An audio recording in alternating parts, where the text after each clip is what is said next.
అయోధ్య శ్రీ రామచంద్రుని అక్షింతలు ఆదోని పట్టణంలోని housing board colony నందు పంపిణీ చేశారు.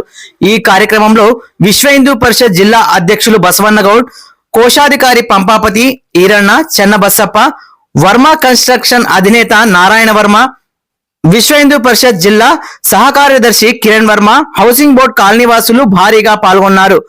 ఈ నెల 22వ తారీఖున శోభాయాత్ర నిర్వహించనున్నామని తెలిపిన విశ్వ హిందూ పరిషత్ సభ్యులు ప్రతి ఒక్కరూ పాల్గొని విజయవంతం చేయాలని పిలుపునిచ్చారు.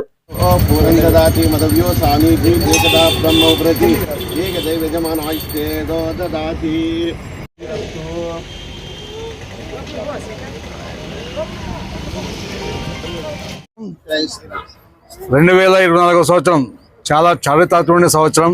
ఎందుకంటే మనము 500 సంవత్సరాల క్రితం ఏదైతే కోల్పోయామో, మరి ఈ సంవత్సరం జనవరి నెల 22వ తారీఖున ప్రతి భారతీయుడు కూడా గర్వించదగ్గ విషయం.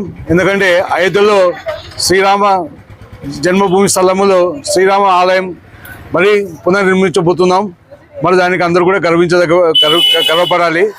ఏదైతే మన సంస్కృతి, మన జీవన విధానం, మనం ఏదైతే శ్రీరాముని గురించి నేర్చుకున్నామో అది రాబోయే రోజుల్లో మరి మనం ఆయన యొక్క శ్రీరాముని యొక్క ఆదేశాలు అనుగుణంగా మనం అందరూ పాటించి ఈ యొక్క రామరాజ్య స్థాపన ఏదైతే ఉందో మరి రాబోయే రోజుల్లో అదే రామరాజ్యం కొనసాగాలని చెప్పేసి ప్రజల తరపున ధన్యవాదాలు తెలుపుతున్నాం. జై శ్రీరామ్. జై శ్రీరామ్. జై శ్రీరామ్. జై శ్రీరామ్. జై శ్రీరామ్. శ్రీరామ జన్మభూమి తీర్థక్షేత్ర ట్రస్ట్ వారి యొక్క ఆదేశానుసారము అయోధ్య నుండి వచ్చిన అక్షింతలను ఆదోనిలోని హౌసింగ్ బోర్డ్ కాలనీ యందు ఈరోజు వితరణ చేయబడును. ప్రతి ఇంటికి అయోధ్య నుంచి వచ్చిన అక్షింతలను, ఒక కరపత్రమును మరియు ఒక ఫోటోతో పాటు ప్రతి ఇంటికి చేర్చడానికి విశ్వ హిందూ పరిషత్ తరపు నుంచి మనం అందిస్తున్నాము. అలాగే హైందవ సోదరులు కూడా ఈ కార్యక్రమంలో అందరూ పాల్గొంటున్నారు. కాబట్టి ప్రతి ఒక్కరికి ఈ శ్రీరాముని యొక్క కృప ఆశీర్వచనములు లభిస్తాయని కోరుతూ జై శ్రీరామ్. నా పేరు పంపాపతి, విశ్వ హిందూ పరిషత్ కోశాధికారి. చాలా శుభదినము. అయోధ్యలో విరాజిల్లుతున్న శ్రీరామచంద్ర ప్రభు విగ్రహ ప్రతిష్టాపన కోసం ఆయన తరఫున మనందరూ ఇక్కడ ఈరోజు ఈ అక్షంతలు స్వీకరించి ఆయన కృపకు పాత్రలు అవ్వాలని ఆశిస్తున్నాము. జై శ్రీరామ్. మనందరూ కలిసి హౌసింగ్ బోర్డ్ కాలనీ. ఓకే. ఈరోజు అయోధ్య రాముని యొక్క అక్షింతలను మనకు వితరణ కార్యక్రమం జరుగుతున్నది.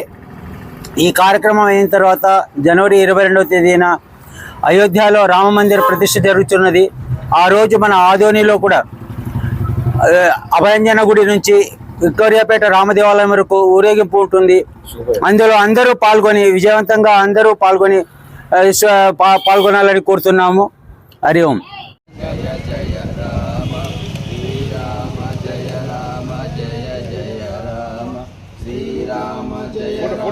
జయ జయ రామ జయ రామ జయ జయ రామ శ్రీరామ జయ రామ జయ జయ శ్రీరామ జయ శ్రీరామ జయ జయ రామ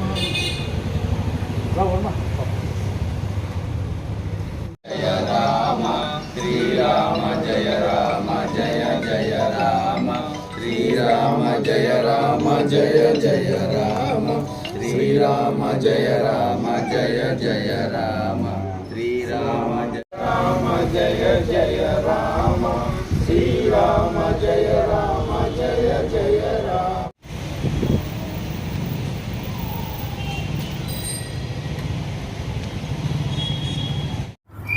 ఈ రామదేవ తీర్థ ట్రస్ట్ అయోధ్య నుంచి వచ్చిన అక్షింతలను వితరణ కోసం హౌసింగ్ బోర్డ్ కాలనీకి వచ్చినందుకు అందరికీ నా వందనములు.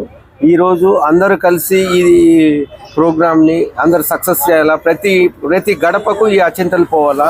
ప్రతి ఇంట్లో కూడా ఈ శుభకార్యాలకు కానీ వేరే ఏ పనికైనా కానీ మంచి పనికి అక్షింతలు తీసుకునే ముందుకు వెళ్ళిపోవాలా. అందరికీ బాగా జరుగుతుంది. తర్వాత ఆ రోజు ప్రాణప్రతిష్ఠ రోజు జనవరి 22వ తారీఖు ఈ శోభయాత్ర కూడా పెట్టుకున్నాము. ఈ అయోధ్యలో ఎలా పండుగ వాతావరణము, ఆదోన్లో కూడా అలాగే పండుగ వాతావరణం జరగాలని, దీపావళి పండుగ మాదిరిగా ఈ పండుగ కూడా జరుపుకోవాలని అందరికీ ప్రజలకు అందరికీ కోరుకుంటున్నాను. ప్రతి ఇంటికి కూడా ఆ రోజు సాయంత్రము 5 దీపాలు పెట్టి వెలిగించుకోవాలని కోరడం అనేది విశ్వ హిందూ పరిషత్ నగర ఉపాధ్యక్షుడు చెన్నబసప్ప.